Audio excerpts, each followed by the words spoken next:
نحمده ونصلي على رسوله الكريم أما بعد فأعوذ بالله من الشيطان الرجيم بسم الله الرحمن الرحيم رب اشرح لي صدري ويسر لي أمري واحلل عقدة من لساني يفقهوا قولي رب زدنا علما اللهم فقهنا في الدين اللهم إنا نسألك علما نافعا وعملا متقبلا ورزقا طيبا اللهم انفعنا بما علمتنا وعلمنا ما ينفعنا وزدنا علما آمین یا رب العالمین. اور کس لیے کھڑے ہونا ہے؟ انا سنلقی علیک قولا ثقیلا، بے شک ہم عنقریب ہم ڈالیں گے آپ پر بات بھاری. کون سی بات ہے یہ؟ یعنی قرآن یہ ایک بھاری کلام ہے جو ہم آپ کے اوپر ڈالنے والے ہیں. علیہ کا جیسے لگ رہا ہے کہ اوپر سے ایک بوجھ آ رہا ہے نیچے کی طرف، یہ ہم آپ کے اوپر ڈالنے والے ایک ایسا بھاری بوجھ. اور قرآن کیسے وزنی ہے کہ دیکھیں آپ، ویسے بھی جو وحی الہی ہے اس کے اندر بڑا جلال ہے، یہ اللہ کا کلام ہے. وَلَوْ أَنزَلْنَا هَذَا الْقُرْآنَ عَلَى جَبَلٍ لَرَأَيْتَهُ خَاشِعًا مُتَصَدِّعًا مِنْ خَشْيَةِ اللَّهِ. اللہ تعالیٰ نے فرمایا نا، اگر اس قرآن کو ہم پہاڑ پہ بھی نازل کرتے تو وہ بھی ریزہ ریزہ ہو جاتا. یہ بھاری کلام ہے، اس کو برداشت کرنا ویسے بھی مشکل ہے. آپ کو پتہ ہے جیسے ہم احادیث میں دیکھتے ہیں، ام المومنین عائشہ رضی اللہ تعالیٰ عنہ بیان کرتی ہیں کہ حارث بن حشام نے آپ صلی اللہ علیہ وسلم سے سوال کیا، یا رسول اللہ آپ پر وحی کس طرح نازل ہوتی ہے؟ تو آپ نے فرمایا کبھی گھنٹی کی آواز کی صورت میں مجھ پر وحی آتی ہے اور وہ مجھ پہ بہت مشکل ہوتی ہے. جب وہ وحی پوری ہو جاتی ہے تو میں اس کو حفظ کر چکا ہوتا ہوں. کبھی کبھی فرشتہ انسان کی شکل میں میرے پاس آتا ہے، وہ مجھ سے بات کرتا ہے اور میں اس کو یاد کر لیتا ہوں. اور عائشہ رضی اللہ تعالیٰ عنہ فرماتی ہیں میں نے سخت سردی کے دنوں میں دیکھا کہ آپ پہ وحی نازل ہوتی ہے، اور جب آپ سے وحی منقطع ہوتی ہے تو آپ کی پیشانی سے پسینہ ٹپک رہا ہوتا ہے، یعنی جیسے کوئی بھاری بوجھ آپ کے اوپر آیا نا. جب آپ صلی اللہ علیہ وسلم اونٹنی پہ سوار ہوتے تھے اور اس حال میں وحی نازل ہوتی تھی تو اونٹنی سینے کے بل زمین پہ گر جاتی تھی. اللہ اکبر. جب تک وحی کی کیفیت آپ سے پوری نہیں ہو جاتی تھی وہ اسی طرح بے حس و حرکت زمین پہ پڑی رہتی تھی. اندازہ کریں کہ یہ وحی کتنی یعنی ثقیل ہے. اور یہ بھی ایک بات ہے کہ ثقیل جو چیز ہوتی ہے، وزنی ہوتی ہے، وہ پھر مضبوط بھی ہوتی ہے. تو یہ ثقیل ہے اس دنیا میں، اسی طرح آخرت میں بھی یہ میزان میں بھی ثقیل ہوگا قرآن. یہ ایسی بات نہیں ہے، یہ وہاں پہ میزان میں بھی بہت بھاری تلے گا. اگر آج ثقیل ہے اس دنیا میں اٹھانا اس کو، تو دیکھیں پھر وہاں پہ بھی ہم چاہتے ہیں نا ہمارے میزان، نیکیوں کے میزان میں وزنی تلے کوئی چیز. اسی طرح حضرت زید پہ جب آپ صلی اللہ علیہ وسلم کی ران ان کی ران پر تھی تو فرماتے ہیں کہ ایسے مجھے لگ رہا تھا کہ آپ پہ جب وحی نازل ہو رہی تھی تو فرماتے ہیں ایسے مجھے لگ رہا تھا کہ میری ران ٹوٹ جائے گی، اتنا بوجھ تھا وحی کا. اور آپ کے تو چہرے کے آثار سے پتہ چل جاتا تھا نا کہ آپ پر وحی نازل ہو رہی ہے. تو اس وقت آپ صلی اللہ علیہ وسلم کی ران مبارک زید بن ثابت کی ران پہ تھی، کیسے آپ کے اوپر گزر رہی ہوگی جب ان کو اتنا بوجھ لگ رہا تھا. تو ایک تو یہ مطلب ہے، ٹھیک ہے. دو مطلب میں نے آپ کو بتا دی نا کہ اس میں جلال بہت ہے. نمبر 2 یہ واقعی جب اترتی تو بوجھ آپ کو محسوس ہوتا تھا. نمبر 3 بات یہ ہے کہ اس کے احکام پر عمل کرنا بوجھ ہوگا، بڑا مشکل ہوگا، آسان نہیں ہوگا. دیکھیں آپ سوچیں، نماز ہے، روزہ ہے، زکوٰۃ، حج، یہ مشکل کام ہے. اب تو ہمیں عادتیں پڑ جاتی ہیں، جب تو وہ تو ایک عادت بن جاتی ہے، لیکن شروع میں ان چیزوں کو اڈیپٹ کرنا آسان نہیں ہوتا. صدقہ کرنا، دوسروں کو معاف کرنا، یہ سب چیزیں جو بھی قرآن کے احکامات ہیں، یہ ایسے تو نہیں کہ بہت ہینڈی ہوں، بڑے آرام سے انسان کرتا رہے. انسان کے نفس پہ کتنے بوجھل ہوتے ہیں. آپ فجر کے لیے اٹھنا ہی دیکھ لیں، وہی نفس کے لیے بوجھل ہو جاتا ہے جب عادت نہ ہو. عشاء پڑھنا دیکھ لیں، مسجد جانا دیکھ لیں، تو یہ بوجھل ہیں. یہ آیت کس کانٹیکسٹ میں ہے؟ یہ آیت کس کانٹیکسٹ میں؟ آپ لوگ نا فوکس کریے گا ان آیات کے اوپر. یہ آیت بتا رہی ہے کہ یہ آپ کو کیوں کہا جا رہا ہے کہ آپ رات کو کھڑے ہوں. آپ رات کو ترتیل سے قرآن پڑھیں، اس لیے کہ ہم آپ کے اوپر یہ ایک بوجھ ڈالنے والے ہیں، اس بوجھ کو اٹھانے کے لیے آپ کو رات کو کھڑے ہونا ہے۔ ہم بھی تو قرآن کو سیکھنے والے ہیں، پڑھنے والے ہیں، اور اس کے اوپر عمل کرنا چاہتے ہیں۔ کیا ہم رات کو کھڑے ہوتے ہیں؟ کیونکہ یہ بھاری احکامات ہیں، ان کو عمل میں لانے کے لیے ہیلپ کیا چیز کرے گی؟ قیام اللیل یہ ہیلپ کرے گا۔ جو نسخہ آپ صلی اللہ علیہ وسلم کو دیا گیا وہی ہمارے لیے ہے، ٹھیک ہے؟ اب یہ بات بھی سمجھ آ گئی، یعنی اس طرح سے عمل کرنے میں یہ بھاری ہے۔ اب چوتھی بات آپ کو بتاؤں، چوتھی بات یہ کہ یہ کلام باقی احکامات میں تو جو ہے، لیکن اس کلام کا بھاری پن کس میں ہے کہ جب آپ کو کہا جا رہا ہے کہ اس کو لے کر آگے پہنچانا ہے، تو یہ ایک بہت بھاری کام ہے، ایک بہت بھاری کام ہے۔ جب آپ کو کہا جا رہا ہے کہ آپ نے دعوت دینی ہے، آپ کھڑے ہو جائیں، آپ آگے پہنچائیں ہیں نبی، جیسے کہ ہم آگے دیکھتے ہیں قم فانذر، سورۃ المدثر میں ہے نا، قم فانذر، آپ کھڑے ہو جائیں، آپ خبردار کرنا شروع کریں، تو وہ آسان نہیں ہوگا۔ یہ بڑی بھاری چیز ہے جو آپ کے اوپر ڈالی جا رہی ہے۔ قرآن کو فرمایا نا کہ قرآن کے بارے میں نا وما ہوا بالہزل، تم نے اس کو معمولی کام سمجھا ہوا ہے، معمولی کلام سمجھا ہوا ہے، یہ بڑا محنت طلب کلام ہے۔ اس لیے اس کے لیے آپ کو تیار کیا جا رہا ہے کہ آپ اس ذمہ داری کو اٹھانے کے لیے اب آپ رات کو قیام کیا کریں تاکہ آپ کو چارج ملے، اور اس کے لیے ترتیل سے قرآن پڑھیں۔ ابن مسعود فرماتے ہیں جس طرح تم جلدی جلدی کھجوریں پھینکتے ہو یا بال کاٹتے ہو، یہ بال بھی کاٹتے ہیں نا تو کینچی سے آپ دیکھتے ہیں بال گرتے چلے جاتے ہیں، اس طرح قرآن کو نہ پڑھو، ٹھیک ہے؟ بلکہ جب کوئی اس میں کوئی نقطہ ایسا آ جائے، نادر نقطہ، تو ٹھہر جاؤ، اپنے دل کو اس سے متحرک کرو، اپنی یعنی دل میں وہ بات آنی چاہیے، دل کے اندر وہ بات داخل ہونی چاہیے کہ کیا میں پڑھ رہی ہوں۔ اور تم میں سے کسی ایک کا غم یہ نہ ہو کہ سورت ختم کرنی ہے، میں نہیں بس دیکھتے رہیں کتنے پیج رہ گئے، کتنا سپارہ رہ گیا ہے، کب ختم ہونا ہے، یہ جلدی جلدی ختم کرنے کی فکر نہ کرو۔ اس لیے یہ ضروری ہے کہ اس وقت انسان اس کلام کو ٹھہر ٹھہر کے پڑھے، بلکہ آپ صلی اللہ علیہ وسلم نے فرمایا جو آدمی اللہ اور اس کے رسول سے محبت کرتا ہے، محبت کرنا پسند کرتا ہے، اس کو قرآن کو دیکھ کر پڑھنا چاہیے، قرآن کی تلاوت دیکھ کے کرنی چاہیے، دیکھ کے آپ اس کو آہستہ آہستہ پڑھیں اور اپنے اندر جذب کریں اور محبت سے پڑھیں تاکہ اس کی تاثیر ہو، اس کا اثر دل پہ آنا چاہیے۔ ایک دفعہ کسی کے بارے میں آتا ہے کہ یعنی حضرت حسن بصری نے اس کو دیکھا کہ وہ قرآن پڑھ رہا رو رہا ہے، تو فرمایا یہ ہے ترتیل سے پڑھنا، یعنی انسان کے دل میں تو اترے، اس کو پتہ تو چل رہا ہو کہ میں نے کیا پڑھا ہے، میں کیا کہہ رہا ہوں۔ تو یہ بھی ایک کام ہے جو انسان جب کرتا ہے تو پھر اس کو اسٹرینتھ ملتی ہے، اور ہر دور میں دعوت کا کام کرنے والوں کے لیے یہی طریقہ ہے۔ ان ناشئۃ اللیل ہی اشد وطئا واقوم قیلا، بے شک رات کا اٹھنا، رات کو اٹھنا، ہی اشد وطئا، یہ بڑا شدید ہے کچلنے میں۔ کس کو کچلنے میں؟ نفس کو۔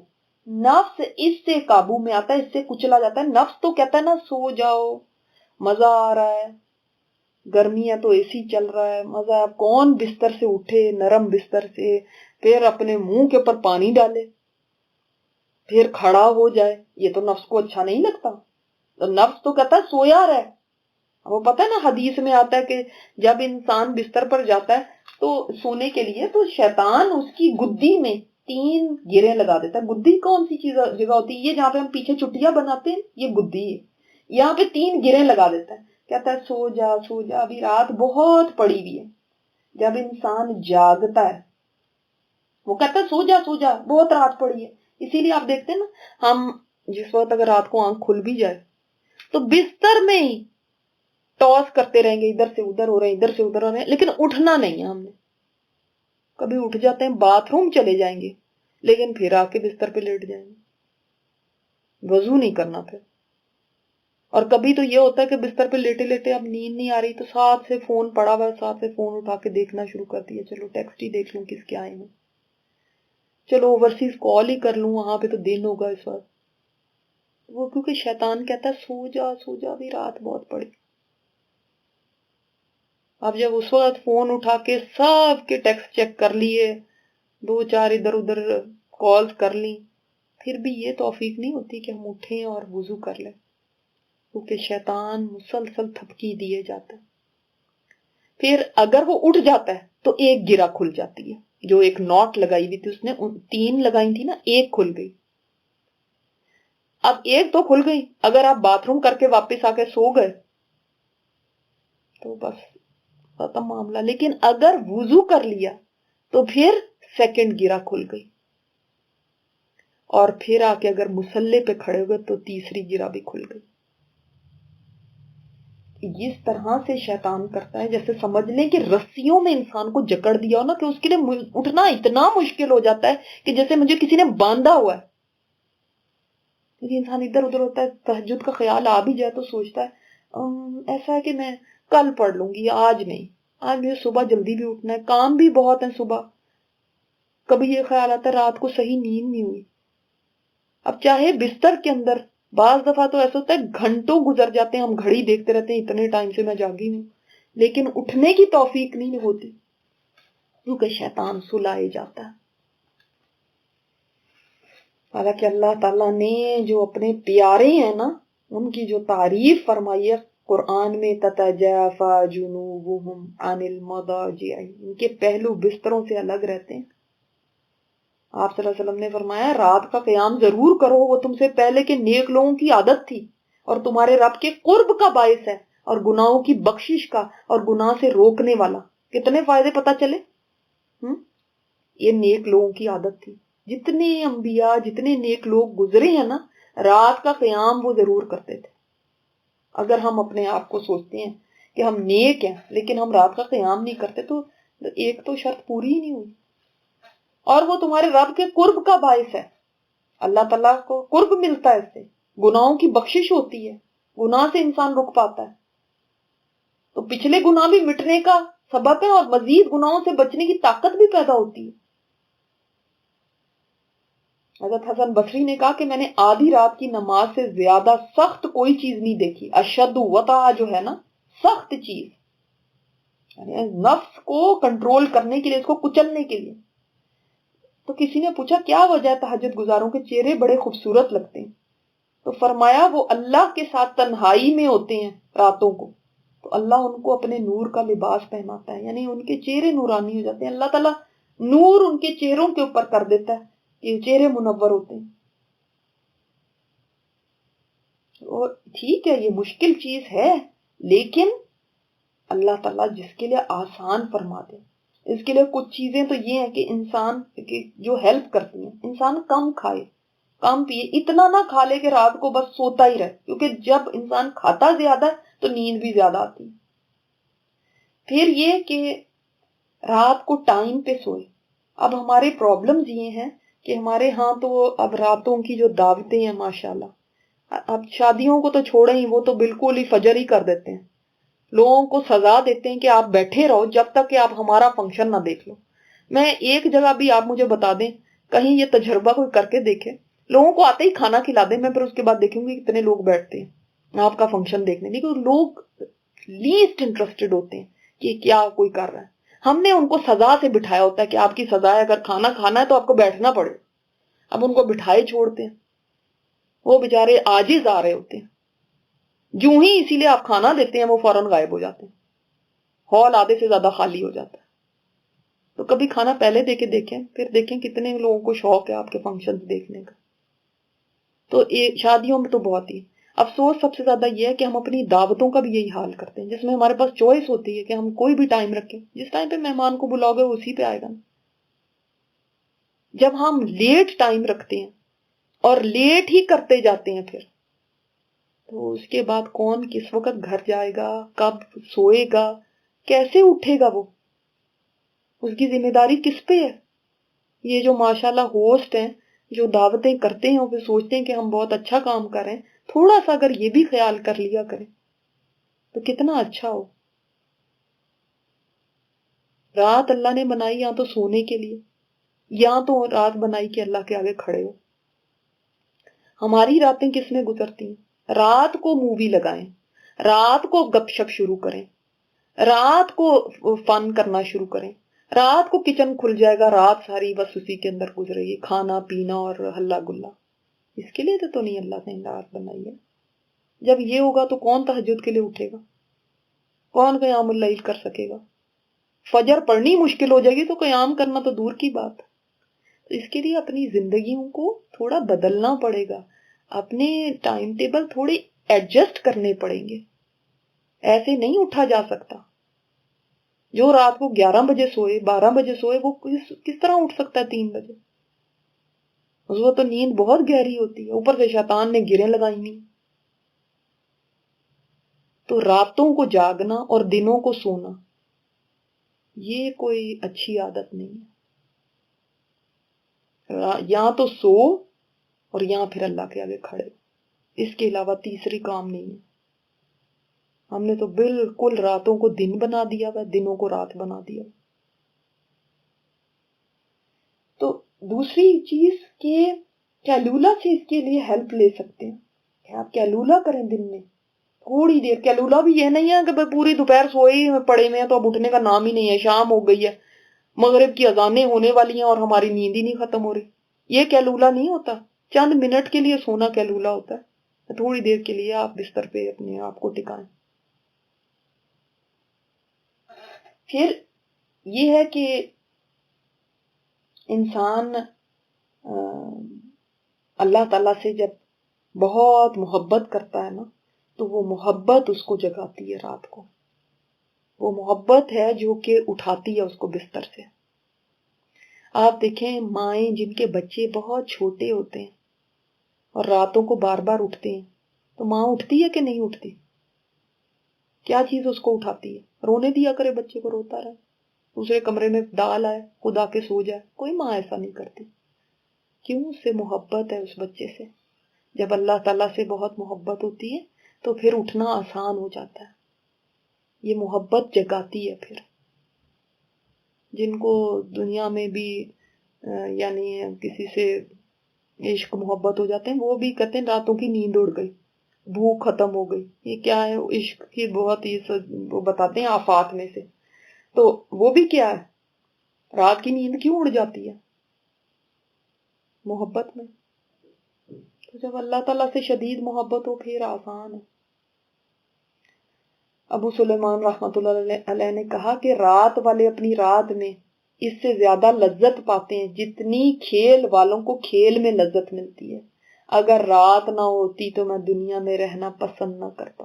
کیوں؟ اس لیے کہ رات کی عبادت مجھے اتنی محبوب ہے، کیونکہ ویسا وقت آپ کو نہیں مل سکتا. اب یہاں پہ اشد وطہا کا معنی ایک یہ بھی لیا ہوا ہے کہ اس وقت موافقت ہوتی ہے، یعنی ہارمنی ہوتی ہے. کس میں؟ زبان میں، دماغ میں، دل میں موافقت ہوتی ہے.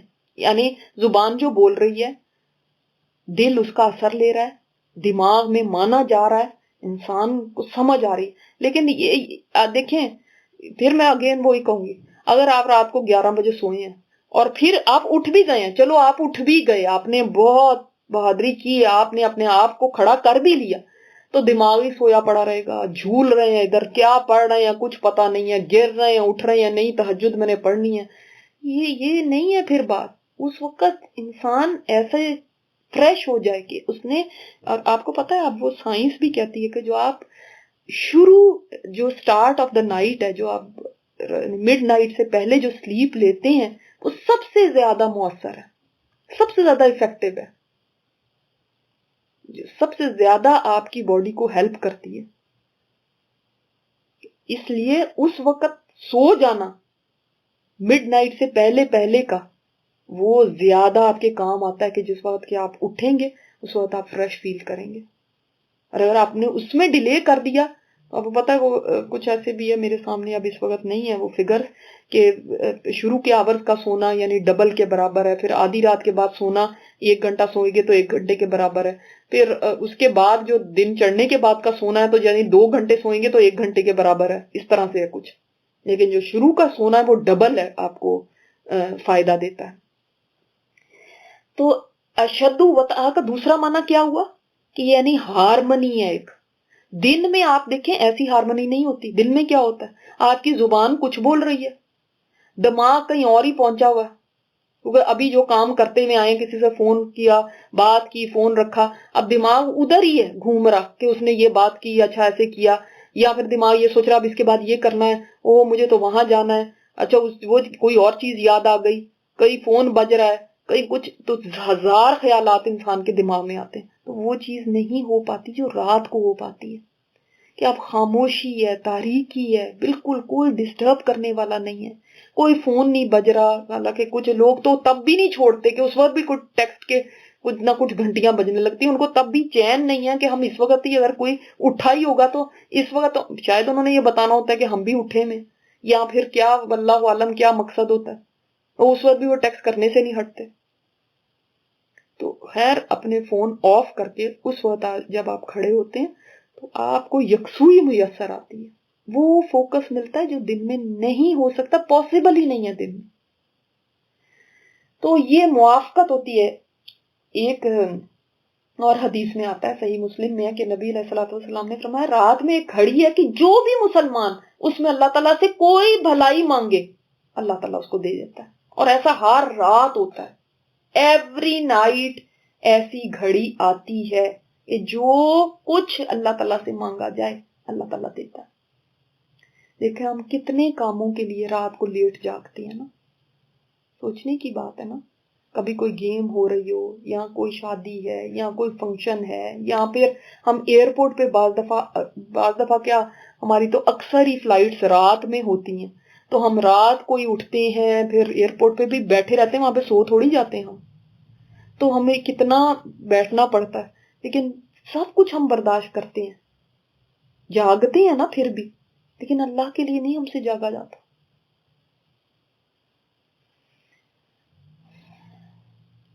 اب یہ کہ بعض لوگ پوچھتے ہیں نا تہجد کا وقت کیا ہے. تہجد کا وقت نہیں کوئی, ناشئۃ اللیل, یعنی رات کو نیند توڑ کے اٹھنا. اب میں نے آپ کو بتایا کہ اگر نیند ہی نہیں لی, کسی وقت بھی آپ نے مطلب شروع کر دیے ہیں اول رات میں, مڈ نائٹ میں, تو وہ قیام اللیل ہے, ناشئۃ اللیل ہے کہ آپ سوئے ہیں پھر اٹھے ہیں.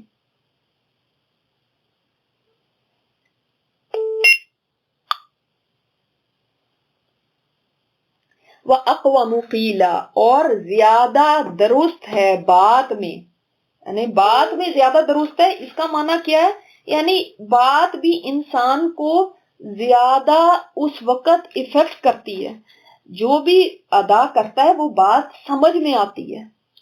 اللہ تعالیٰ کا قول جو ہے وہ انسان اس کو زیادہ صحیح سے پڑھ سکتا ہے, صحیح سے سمجھ سکتا ہے. اس کے اندر بھی یعنی انسان کی فرق آتا ہے کہ جب انسان رات میں کھڑا ہو کے کرے, اور یہ بھی رات کے علاوہ تو نہیں ہو سکتا, غور و خوض بھی, تاثیر بھی. ان لک فی النہار سبحا طویلا, اور دن میں آپ کے لیے مصروفیات ہیں طویل. ظاہر ہے جو داعی اللہ ہوگا وہ اللہ کی طرف بلانے کا کام کرے گا دن میں, تو ایسا تو نہیں ہو سکتا کہ وہ پھر تہجد کے نوافل کے لیے کھڑا ہو جائے, یہ مشکل ہے. اور دوسرے لوگ بھی دیکھیں کتنے ہزار کام ہوتے ہیں, بلکہ ایک ایک وقت میں 2 کام کر رہے ہوتے ہیں,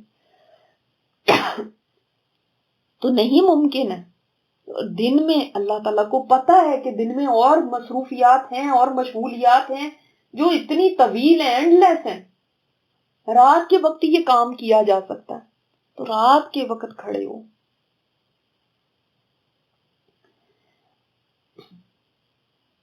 اور رات میں اگر آپ اللہ تعالیٰ کے کلام کو یاد کریں گے نا تو یاد بھی زیادہ ہوگا. اور اگر آپ کو بہت زیادہ خود سے یاد نہیں ہے تو یہ بھی کر سکتے ہیں کہ آپ پکڑ کے ہاتھ میں اور پھر تلاوت کریں، یہ بھی کر سکتے ہیں.